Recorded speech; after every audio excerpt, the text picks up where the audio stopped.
So how do you see this evolving? Because this is a very topical conversation, right? I mean, Absolutely. because I'm pretty sure the vast majority of the planet had never heard of XZ until just a couple of weeks ago. Until 2 weeks ago. Yeah. Well, and So I mean, so how do you identify what's necessary to curate out of those 200 million repos? So that, what are those 90,000? And is it 90? Because you're still, even if you look yeah, at no, Debian, like the numbers get that's so a really interesting exercise. There was a really interesting discussion that I was party to inside of Microsoft a few years ago. And it's like on the one kind of extreme end, you have no, there's 80,000, no 85, maybe 90,000 packages. Like there's tens of thousands of packages, close to 100,000 packages in the Debian world that has this self-organizing, self-certifying set of engineers that keep it afloat, which is pretty amazing when you stop and think about it.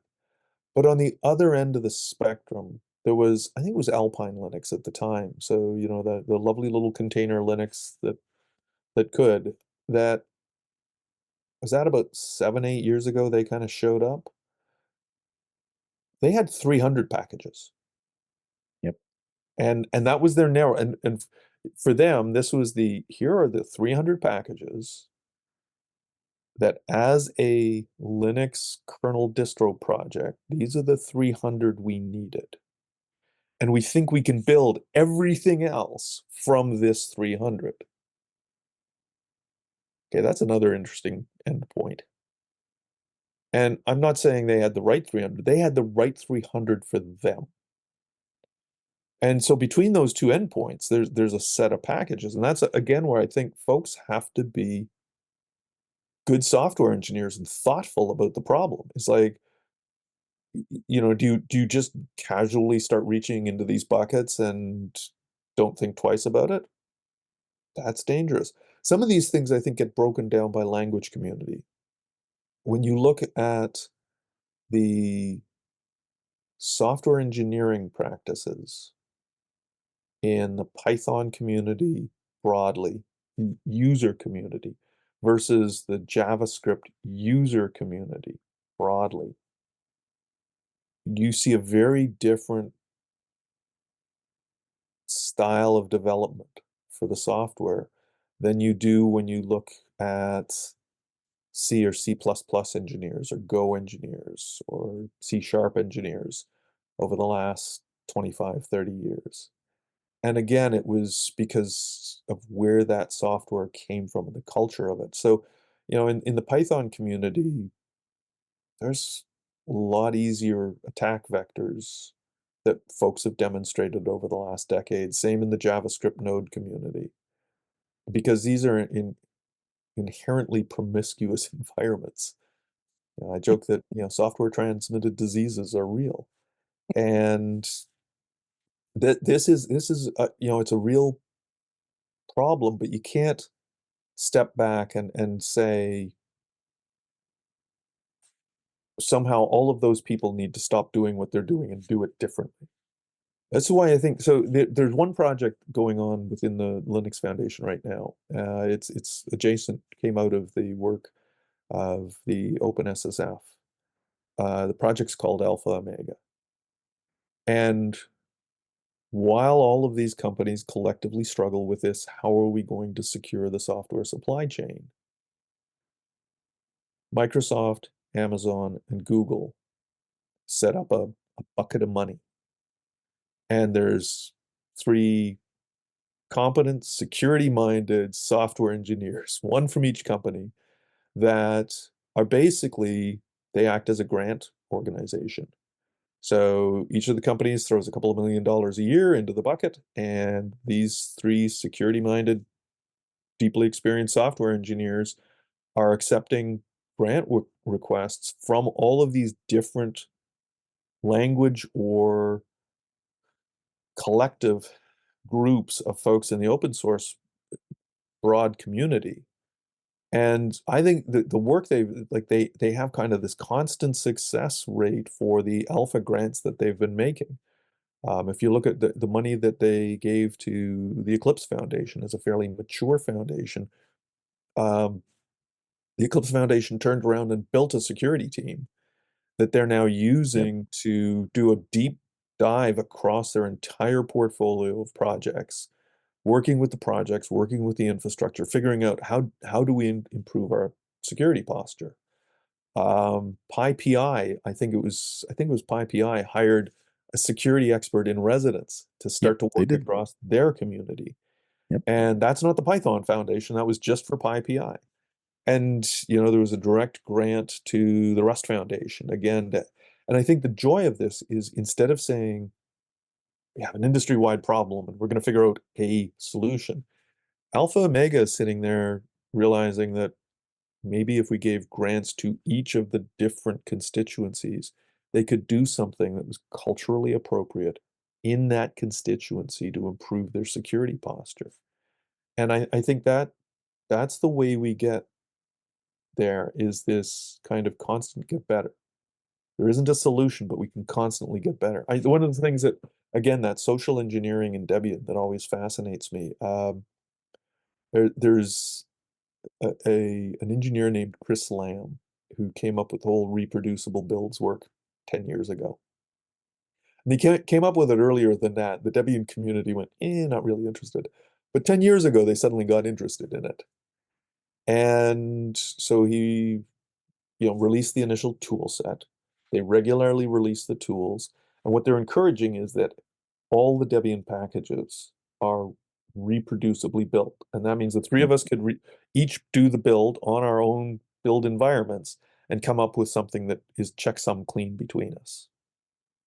Yep. And this is kind of a fascinating idea when you start thinking about how do we secure the planet, is instead of saying, well, we need universal identity, but that's never going to work.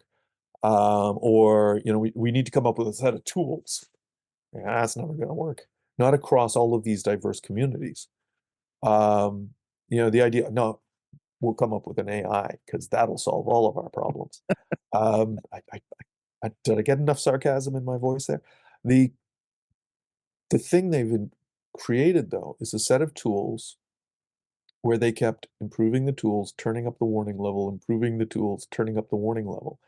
And at this point, 10 years later, something like 95% of those 90,000 packages are reproducibly built on a regular basis. And lots of other developer communities in the broad open source world have been trying to figure out how to do the same thing using the tools and improving the tool set. So, the Maven community is struggling with this and the rest of it. But the intent in the discussions that I was party to, pre-COVID, so let's roll it back 5 years, was if we can get to that point that whatever all means, the packages can be reproducibly built, then you're in a situation where the three big hyperscalers, for their own internal use and maybe the use of their customers, have a set of packages. Are they identical as a set? No, but they probably overlap a lot. Pick 5 universities in 3 countries that are huge research universities that might, well, again, anchor a set of packages built. And yet the idea that, I'm a small Midwestern university, I'm just going to point at the CMU repository. That's my first place that I'm going to download things from. And, again, pick 3 government agencies in the US and 2 in the EU. And, so all of us end up in this place where it doesn't matter what you think of yourself as a university research environment or a corporate environment or a state actor environment. We've got these repos of rebuilt software where we could have a tool that any of the 3 of us could say, I always go here first and I check the checksums with these next 3 in line. And it doesn't matter if one of the 3 in line doesn't have my package as long as I get 2 confirming checksums. So it doesn't mean that we all have to rebuild the same software all the time. Right. We can all Right. be incredibly selfish in the things that we consider to rebuild for our constituents of researchers or government agencies or whatever. But so what all this means though is as a system, when you look at it at that systemic level, you're looking at a system where it didn't require a whole lot of folks to do a whole lot of things the same way, but we can catch bad behavior or mistakes quickly. You could even have the tool gently, okay, I was checking three checksums and I found one that just does not line up. The tool itself could be the thing that notifies Hmm. that repo on its standardized list of, hey, found a checksum that's busted. And give it in a fairly rich detail of, it doesn't line up with these other two places. You could even be a hostile government that creates a repo of suspect trashed code for your own citizens to use, but you still have the ability to check that it was correct before you hacked it, kind of thing, right? Now, Hmm. not picking on any nations, but some nations are very intrusive into their civilians' lives, kind of thing, and might require you have to pull your software from this repo Yeah. that we built. They still have that reliable check back through the system of, well, at least it was correct when it got to us. It only has our hack in it now. It's these kinds of systems that kind of system design that I find fascinating. Yeah. And I I think think we're going that's to the need to kind move of to something like collective that. place we get to over the next 10 years. Yeah. Yeah. I think we'll need to. Yeah, and it doesn't require all of us to do the identical thing at the identical time.